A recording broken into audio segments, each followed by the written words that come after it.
Easy. What's up, guys? We're back in the catching corner, except it looks a little different this time. We are not in the locker room, EJ. We're not in Savannah no more. Welcome to episode 3 of the catching corner. And you can see behind us, we're at beautiful Truist Park here in Atlanta, Georgia. This is a dream come true for both of us here. Bill's from Georgia. I'm from Charlotte. Love the Braves my whole life. It's just feeling magical to be here. We're going to have some amazing things planned for this episode. We're going to talk about how special it is for us to be here. We're going to talk about the tour so far. It's been crazy. That's why we haven't been able to hop on one of these yet. We've been traveling all over the country, but it's been amazing. It really has, man. We have got to see some of the coolest places, coolest ballparks and stadiums in the world. Like, our job is truly, it's crazy. The fact that we get to do this. We're like a traveling rock band, but we're playing baseball and hitting balls high and having some fun behind the dish. I'll tell you that. That's the other thing we got to talk about. We got to talk about hitting the ball high. Me and Bill both got 3 home runs right now. How about that? Let's go, baby. Let's go. Let's go. And we're going to hit some more high. And let me tell you, if you're going to get the ball out of this park, you're going to have to hit it real high and you're going to have to hit it real far because this is a big field here. 400 to center, 385 to the gaps. It plays big, but I haven't seen a park yet that can hold us. No, I've been looking my whole life, EJ, and I have yet to find a ballpark that can hold us. So we're going to test the limits of this ballpark this weekend. I'll say that. I'm trying to hit the Omni Hotel next door. Omni Hotel. I might hit one back to Charlotte. Who knows? Oh, that's hilarious. Let's talk about some of the places we've been. So we started out the tour in Arizona, and then we went to Fort Myers, Florida, played on the Red Sox replica field, JetBlue Park, where they play their spring training. Yep. And then we went to Miami, really cool. And then we just played in Tampa, NFL Stadium. It's been unreal. Anything that stands. Obviously, there's a lot of places there. Let's just talk about Arizona first, real quick. Start the year out at a place that we've been before. Great spot. Great weather, fun trip, on the road for 2 weeks. Good spot. I mean, there's so much meat in everything that you just said with Arizona and Tampa and JetBlue and Miami. There's just so much. There's so many cool places that we've been so far. They've all been super cool. Arizona was awesome, man. I got to go fishing out in Arizona. I caught some trout out there. Saw some wild horses.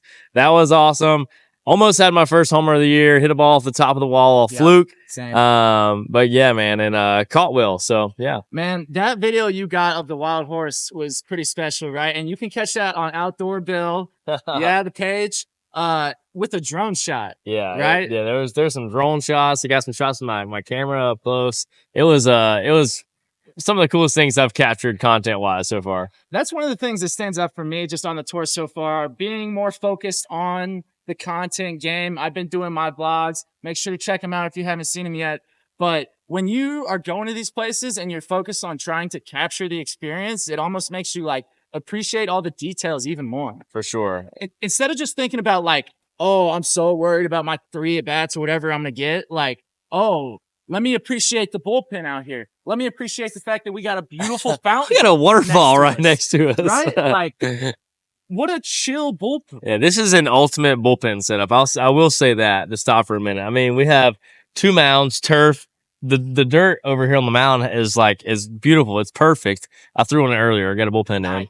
And the acoustics of the bullpen stood out tremendously. The boom, boom, dude. There was a loud pop of the mitt already. And just the rush of this waterfall right here. The scenery and the acoustics, great bullpen here in Atlanta. That's a beautiful thing that I have not even talked about. And so I've been filming some bullpen reviews. Haven't released the one from Miami yet, but talked about this bullpen in the vlog that I'm shooting for here. The sound of the bullpen. That's a huge thing I haven't even been thinking about. And back here, I don't know if you got to step in there yet. They got a whole room set up, some benches, some exercise equipment so that, and you can't even see, it's tinted. It's like a one-way mirror, so they can see out, but you can't see in. No way. Perfect place to chill, relax, and also you're like away from hecklers right here. It's just an amazing setup. Everything about this field has been beautiful. Yeah. All right, so hit on Arizona real quick. Let's talk about JetBlue. JetBlue was special. I'll hop on that one. I hit a home run over the Green Monster. Oh, that's beautiful. Absolute nuke. That was the highest ball you've ever hit. It was the highest Yeah, it was the highest ball I've ever hit. It might still be climbing. One of the most beautiful and satisfying Hey. home runs with a fitting bat flip for the occasion. I hit one. See, my problem is I went too far to left center. I hit the top of the wall. Yep. And it hurt, honestly, because I think that's out in a lot of parks. And then come to find out after the fact that JetBlue is 5 feet taller than the actual monster. Oh, way. But it didn't hold Bill. No, it couldn't. I also tried to go to left center. Left center is tough. Left center's deep. That's a big yard. That's a big yard out right there. down the line. You do. But really cool place. I played there in 2019, actually. 2019 with the Twins. I just gotten signed. And so it just took me back. And it's funny because it smelled the exact same way. It's like I stepped out and I was like, wow, I remember being here fresh out of indie ball, fresh out of college, and like all the emotions. And now here to play banana ball after we've already played at Fenway. It was just really cool. And special to be back there. Beautiful place. And then what did we hit next? We went. It was cool. And also caught a lot of fish in Fort Myers too. Ooh. Great day of fishing. 40 miles out. Seems to be a common denominator of like barrels and catching fish. I got start accompanying him on these fishing trips. You should. Is what it you sounds should. Like. We'll shoot in the catching corner, reeling them in. Come on. Let us know if you want to see that. Yep. All right. So then we're in Savannah for a little while. Phenomenal, man. So I got 2 in 1 game in Savannah. Gotta be up there for me as far as like my bananas accomplishments and like how I would rank them. Like 1, I still got my home run in Houston. So sick. I think 2, I'm going to have to go the 2 home run game. Like that was sick. And to get my first home run of the season out of the way, we've played a few games, you know, you're like, everybody wants to get their first. Got 2 in the same game. That was lit. And then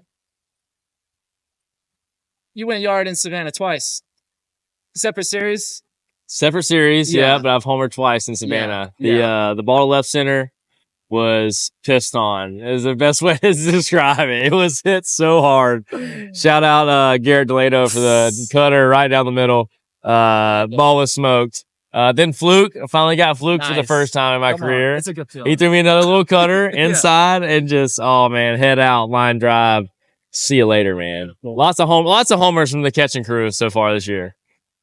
We talk about catching the ball, but we also catch barrels. We do. Come on. That's same concept, man. That's how we're going to do it. Okay, so then we go to Miami. First MLB stadium of the year. Yep. It's rocking. It was where we ended our tour last year, so that was especially fun to come back. And it almost felt like nothing had changed. Like, we're just right back at it, except with even more confidence that we're going to put on an amazing show, do what we do best, and just, you know, rock the house. We did, man. Miami is such a fun place to play at. The dome makes it so loud. Love it. And I don't know, man. It's just an electric environment. When people actually come to the ballpark, it's an electric environment in Miami. To me, the domes are the best because of how loud it gets. Like when we played in Houston for that game last year, it was like everything in your body is vibrating with the crowd. When we had a call in the first inning get overturned for us to save a run and get an out, it was like the place erupted. Nuts, and man.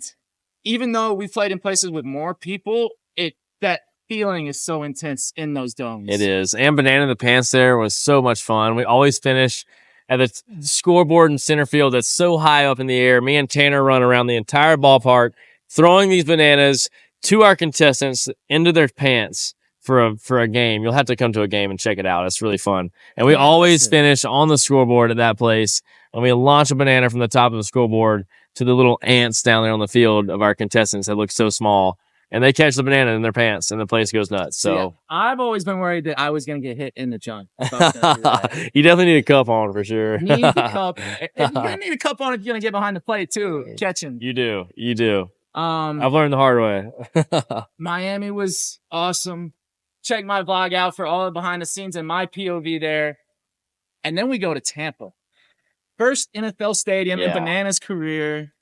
Sold out, 65,000 people. Look at how many seats there are behind us right now. And then imagine like 50% more.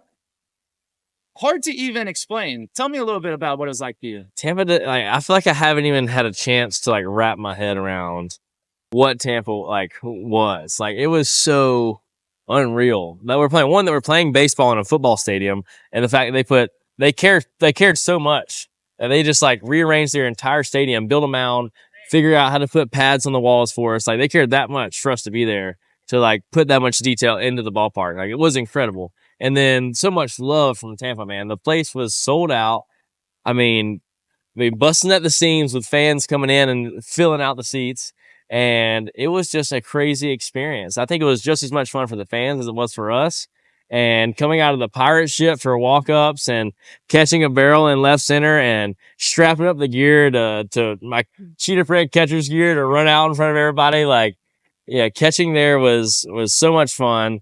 Mainly because the way the field was set up, the backstop was so short and the fans were like right behind me. And so catching, I had people just right behind me, like watching me dance, talking to me, chatting and hollering, cheering for me. I could make eye contact with people. Like, catching there was really fun because it was like intimate like that. And also just massive grand stadium that we're in too. So just such a cool dynamic, man. Basically no foul ground here because they're trying to get in every possible inch to make right field as far as it can be, because right field was like 230 feet down the line, and then center field is like forever away, it feels like.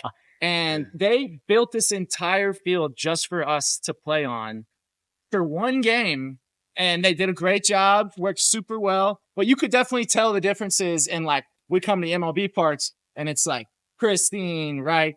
Every detail is designed for a baseball field. We go sit down in there and they got AC blowing through the top vents and stuff. This guy's out here brushing the warning track. I mean, there's literally scraping every little dust off of the grass, every detail. And then we go over there and it's like a whole different world, right? They don't have batting cages. They don't have dugouts. They made all this stuff work for us for that weekend, and we put on an amazing experience. And I think, like you said, I think the fans, obviously it was amazing for us. I think the fans had the peak experience. I think so too, man. Because there wasn't there's 65,000 seats, but there's like really not a bad seat in the house. No. Like, going all the way up to the very top and to the nosebleeds, like, you could see what was going on very well. And we entertain with all of our massive cast that we have, 200 people like around the entire stadium. If you were shocked that we're up in the very top row. Right. That's the thing that, you know, the Bananas organization has put such an emphasis on, and that's impacting every single fan. And I think that was really exemplified to the highest degree in the NFL stands. When you got lots of members of the team, lots of members of the cast walking around the whole place, you know, every single section of that, Mark was, had a chance to interact with members of the cast and the team. And I think that's what's really special. You talked about catching at NFL stadium, which was awesome. I want to talk real quick about my experience getting to catch at MLB stadium, because I was so grateful that I got to catch the start of the Sunday game in Miami. And I'll tell you, that first inning when I got back behind the plate and I seen the backdrop and I could feel the fans all around me, it was just a different experience. Yes, it was like, it felt like an accumulation of like a lot of hard work, and it felt like a lot of just like, it felt like dreams coming to fruition, right? It's like, I remembered all the time that I spent out here in the bullpen, looking in, thinking about what it would feel like to get to catch that game. And it's like right before it starts and you're taking it all in, and then boom, the game starts and you're just laser focused back on the pitches, right? It doesn't matter whether you're playing on a sand lot or you're playing in an MLB stadium or an NFL stadium. You just got to watch the ball and catch it. That's Same right. with hitting, right? But it was a truly special experience. Playing in these MLB parks is, I think everything that we could have ever have wanted or thought of, or even thought that what we were doing would come to this level.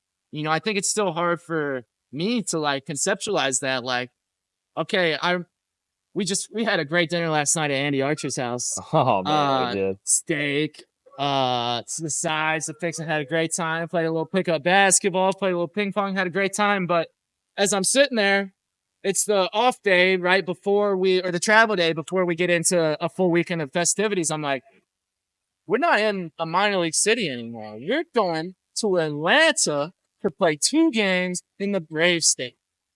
Like, could 9-year-old me have thought that this would happen? No. Like, I was worried to try to make the next team. I was trying to play on my little league team. And then you try to make your middle school team. You try to make your high school team. You try to get to play in college.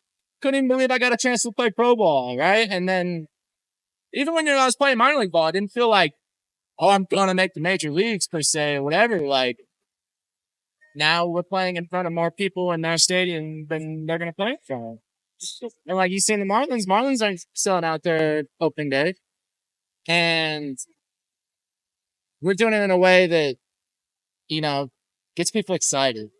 And it's just like, it's hard to be anything other than just like extremely grateful. Yeah, man.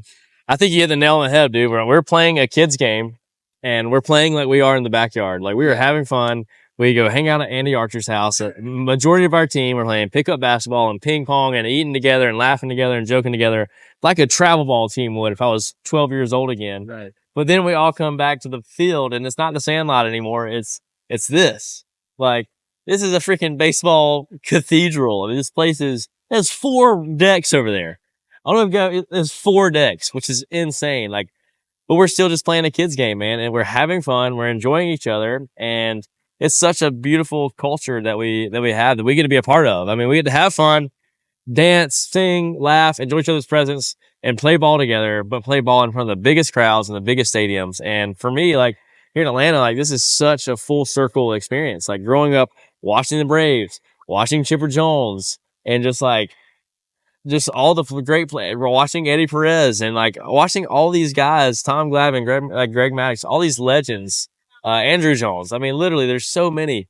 And even being a huge fan of the Braves now, I was just here a couple years ago whenever we won the World Series and hanging out in the Battery, and like the electricity of the ballpark when the Braves won the World Series was absolutely unbelievable. And so getting to be here for that, and now a couple years later, here I am playing in the same stadium. It just doesn't even make sense. It's hard to wrap my head around. But grateful is the only word. I feel like perspective I can have. I'm just so grateful to be here, grateful to have great teammates, grateful to play in these stadiums, grateful to get to compete and have my health. Like, it is just such a blessing, man. Touched on some awesome stuff right there. First thing I want to ask though is how many people you got coming this weekend? I think I have 65 plus 15, so 80 people. I have 80 people coming this weekend. Yeah, we got the whole Leroy clan, family and friends coming out. Can't wait. My immediate family's coming out. So excited for them to get to see me play here and just experience, you know, the Batteries out here. It's like one of the best entertainment districts, period. It's so nice. And it's gonna be popping with bananas, right? It's gonna be banana themed. People are selling banana drinks. People are already telling us, oh, we're doing this bananas thing. Like, people just get so excited about this. They do, man. And that's what makes it really fun to be a part of. Other thing you mentioned there, Chipper Jones, right? So that was my guy. I got some pictures of me, 4th grade yearbook, Chipper Jones jersey on, right? Jones on the back. And then I was always on the Braves growing up. So like that was our team, and that was my team that I watched, and that was a little league team. And it was just like of all the stadiums, I really almost didn't expect for this one to feel like as meaningful as it does. Since we're going to Seattle and we're going to New York, like those are kind of the ones that I had pinned that I'm like, oh, and we're playing in Charlotte, which is like the one I've had like asterisk starred on my board. But like now that I'm here, I'm just like, I think about being a kid again. I remember going to Turner Field when I was a kid, and you know, I actually got the chance. So when I was a kid, I've only ever got one autograph from a Braves player, and it was Eddie Perez. And that's the thing that's so crazy. I wish I had my hat here with me right now, but my mom is bringing it this weekend, so I'll try to edit it in. I literally have an Atlanta Braves hat, Eddie Perez 12 sign, and I wore that hat all the time when I was a kid, and I hung it up like I have it, and I still have it. And I remember being in the outfield, and we'd always come early for BP, and my grandma like going crazy on one of the guys standing out here trying to get a ball. I finally got a ball for BP, and it's just like those little memories, and it makes me think of all these kids here that hound us for balls, and you know, that's probably the number one thing that we get. And especially when I was a bullpen catcher, that's really the only thing I got was, can I have a ball? Can I have a ball? Can I have a ball? And you hear it so much, but remember being on the other side of that, where it's like that ball is so meaningful and It it's is. crazy. And the good thing here is you fans, you can go buy a ball, but when we're able to provide that experience for somebody else, it's really special. So, it just makes me think about being a kid again. And like you're saying, we're still kids out here playing Sandlot game, but on a bigger stage. Yeah. But yeah, pretty awesome. It is, man. There's something special about like one of the players tossing you a ball or giving you a ball. Like I'll never forget at a Braves game and Turner Field when I was a kid. Chris Young of the Diamondbacks threw me a ball from center field and I caught it with my glove, and like I'll never forget like that little moment, you know. Feeling, like I just have like I always it's will like have catching a fish, almost like amplified. It Because is. when you're a kid, it's like you see they got the ball out there and you want it. You want to play. You want to be a part of the action. And now we've built a sport where you can literally be a part of the action as a fan. Yeah, man. So I don't know if Chris Young cares, but like forever, the rest of my life, I'll always have a great memory of Chris Young. Shout out Chris Young. Shout out Chris Young. Shout out Eddie Perez. Yeah, shout out Eddie too, man. You're the GOAT. What else you want to talk about? You got anything you want to talk Let's about? see. Let's see. Have we missed anything? Maybe we could tie in catching a little more somehow. Yeah. Which we've touched on catching a lot We too. can just talk about, how do you think your catching gameplay has gone this year? Like, talk a little bit about the continued evolution of this year with your catching style, how you felt throwing, blocking, receiving. Yeah. How it's been so far. For sure. I feel like catching wise this year has been, I would say I've did pretty good. I wouldn't say that I'm not like, it's still early, and I feel like it's a long season. So I feel like I've tried to like pace myself out a little bit and not like crush myself, but I feel like I need to get back to that, like that gritty, like block everything, get after Nothing it, gets get by dirty, you. Brick wall. throw the ball 1,000 miles an hour to second base. Like I feel like I need to get back to like that mindset for a little bit. I feel like I've allowed myself to kind of like, okay, let's almost like coast a little bit, and some of that's necessary because you want to play 80 games, you want to catch 80 games. Like you don't want to just absolutely kill yourself. I'm not 18 years old anymore. I'm 26 now, so I have to take care of myself a little different. But I want to get back to that like gritty side of like, I'm going to block everything. I'm going to throw everybody out. I'm going to throw as hard as I can, like I want to get back to that a little bit, So I've been working the last couple of weeks. I've been throwing some balls to bases a little bit, been working on some blocking a little more, just to get back in that frame of mind of just like being a gritty catcher behind the plate, Well, we have so much else that we also have to expend energy into. So Phil's talking about the banana in the pants. He's always up on the mic. He's always hopping around every entertainment thing, right? I find myself involved in entertainment stuff too, just generally trying to entertain the fans too when we get the opportunity to. So there's a lot of things that pull at our energy. But yeah, I definitely resonate with you there. Like when you're catching, you want to be brick wall, period. Nothing gets by you. You want to be that guy that everybody else can look at on the field, watch you play and be like, oh, he's really giving it everything. Like it's really motivating when I see you block a ball. And that's one of the things, shout out Ty Jackson, that I love when that guy, he motivates me, I think more than anything to like catch my heart. It's like every time I block a ball, that guy's like giving me props. Yes, that means so much. It does, bro. Catching, sometimes it feels like a thankless job, right? Because we're on this end, we want to do so much for our pitchers, and blocking especially like physically takes a toll on you. I think I showed Bill, I got some marks on my legs from some foul balls and worn some balls. It feels like every time you go back there, right, you come out a different person, right? You come back dinged up a little bit or whatever. Yeah. But you gotta wear that chest protector, that mask is like a badge of honor. It's like, man, I'm going to war. I feel like getting to catch this year, I felt pretty good all in all. I feel like I'm still connecting with my glove and getting it to feel like an extension of my hand, like I want it to. I think it's in a good spot. There was one game I was a little frustrated that a couple popped out. But the thing, honestly, I've been most happy with is my throwing. I feel like I felt like I'm delivering strong, quick throws, accurate. And definitely I'm trying to play a little long toss, take care of my arm during the week. And then on the game days that I am catching, I'm like bands, long toss, full mobility routine, like give myself the best chance to throw. Because a lot of times I'll catch at the end of the weekend. And when I play first base, I don't feel like I necessarily need as much of a throwing warm up. I feel like I'll spend some more energy practicing my trick catches. But on my catching days, I'm taking that time to be intentional with my arm, and I feel like I've been able to control the running game well. Yeah, Which man. I've been happy with. I feel like you've thrown the ball well this year. It's been on the money. It's been quick. Thank you. Good transfers. Like, Now the next step is the trick throws. You hit one of those this year, right? I know Upset.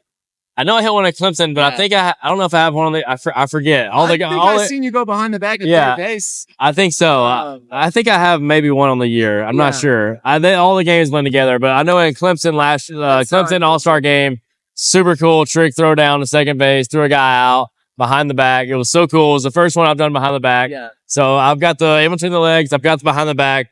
I want to try another trick to throw some guys out, like I would love to try the tornado, but it's a crazy one to try. It's dangerous. It's tough. Any of these tricks really are so tough to pull off in game because throwing a run around is hard enough on its own, right? It is. And that's kind of the mindset I get into. I'm like, okay, let me just shoot this guy.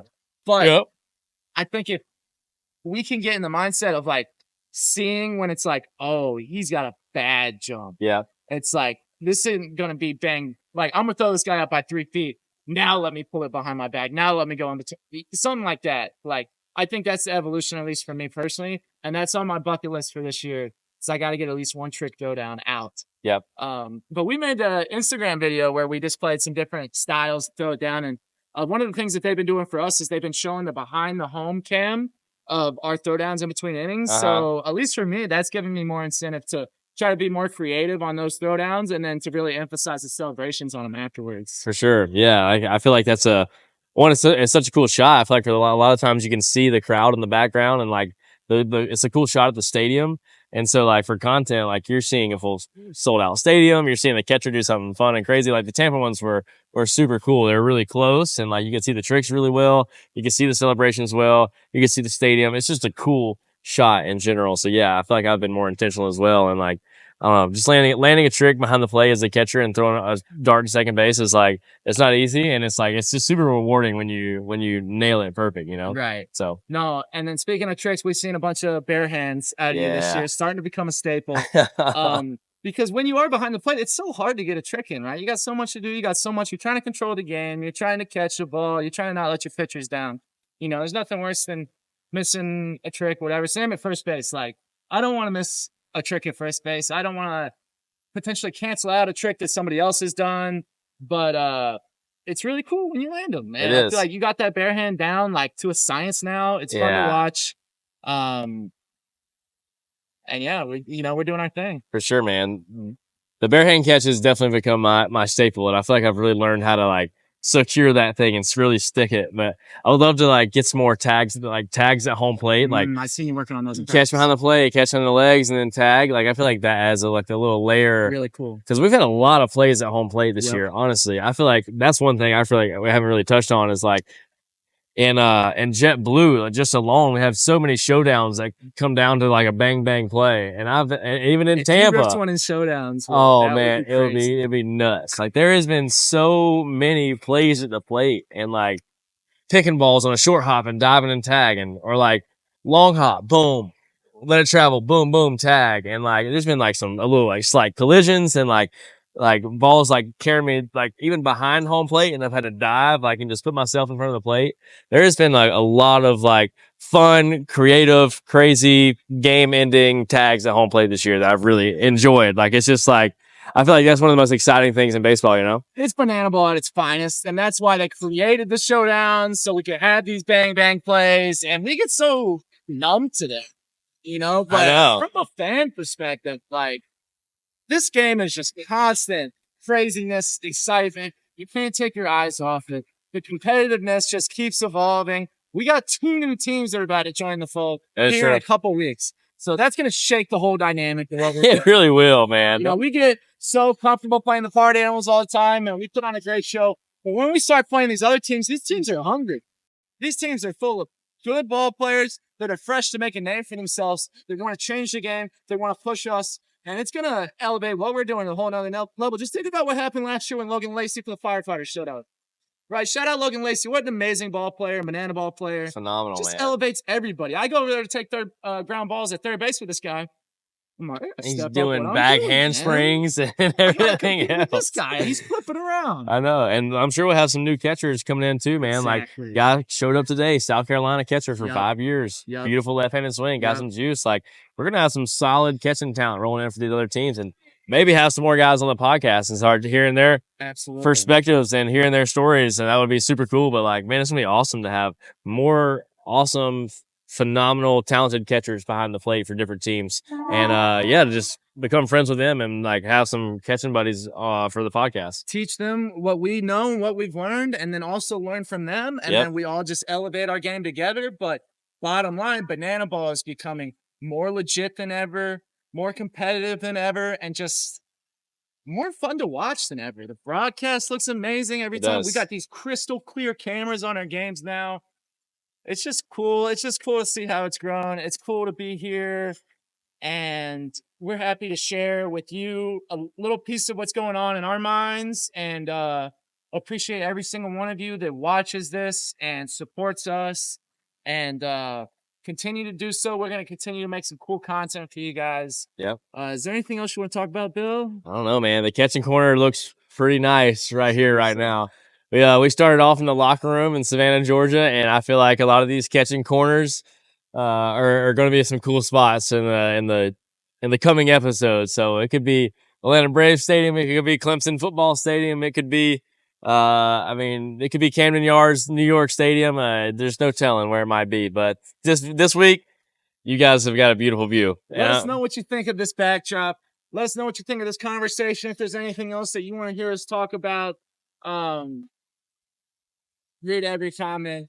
Appreciate every bit of support. Yeah. Yeah. Tune in the next 2 nights, 7:00 or 7:00 tonight or tomorrow night. 3:30 on Sunday on YouTube. Check us out. We'll be playing ball. You'll see me and EJ rolling behind the plate. And we're going to hit it high. Yeah, we're going to hit it high. We're going to strap on the gear in this beautiful stadium. We're going to block pitches left and right. We're going to throw guys out at second base.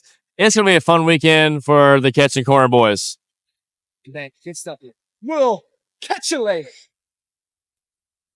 That was cool. That was dope.